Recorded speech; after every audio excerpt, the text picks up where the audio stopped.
So I wanted to capture the Scarif scene with all the rebels fighting the Stormtroopers on the beaches, and I would have way rather had Shore Troopers, but those are $20 a figure, and I didn't feel like putting that much money in towards it. And then up here, I wanted to incorporate the TIE Striker, because it's always been one of my favorite TIE fighters, and so I strung it up to the top of the shelf, and it's using fishing line, which really isn't that visible. I have it sort of in a pose flying above Scarif, maybe in a dogfight with another ship, and it has two blasters coming out of the front of the cockpit. And that just kind of brings more attention to the Scarif MOC because it looks a little bit flat and plain without having something above it. And then down on the ground, I used a lot of these newer style plant 3-leaf pieces, and those look really good.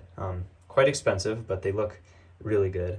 And then I tried to make a sandy beach that got darker and had some foam on it. And then I got a lot of the smaller plants with 3 leaves, and those work really well for the landscape. And then of course I got a lot of these palm trees, and the way I built these, you can kind of see it here. I have a hose.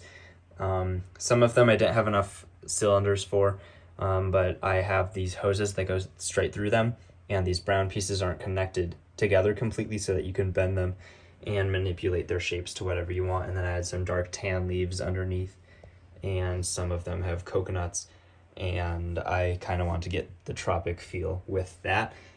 And then of course we have a little path for the rebels to come down. I have this guy. I added some lights, just string lights for your room and decoration. I kind of weaved them through the MOC. I have this one with a light behind it, this explosion, and it's got these ice cream / popcorn pieces used as smoke, which I like that technique. And then we have that guy shooting his very long rifle and hitting a couple of these guys.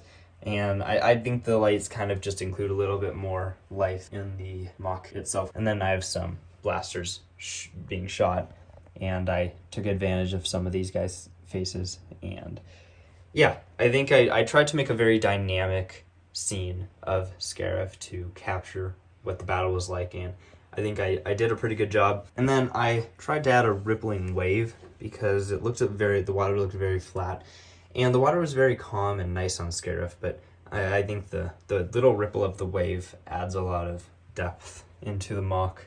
Into the foreground of the water. The MOC itself really is very simple. It doesn't have many difficult techniques, and it's just really putting down a lot of plates in the right positions and a lot of plants in the right positions to kind of build up a landscape and height and depth. It was a very fun MOC to build. Not very difficult, but kind of expensive because these plant pieces are expensive. I think these dark tan ones go for about $1 each, and then the dark green ones are 40 cents each, so it adds up really fast, but I think the end result is well worth it.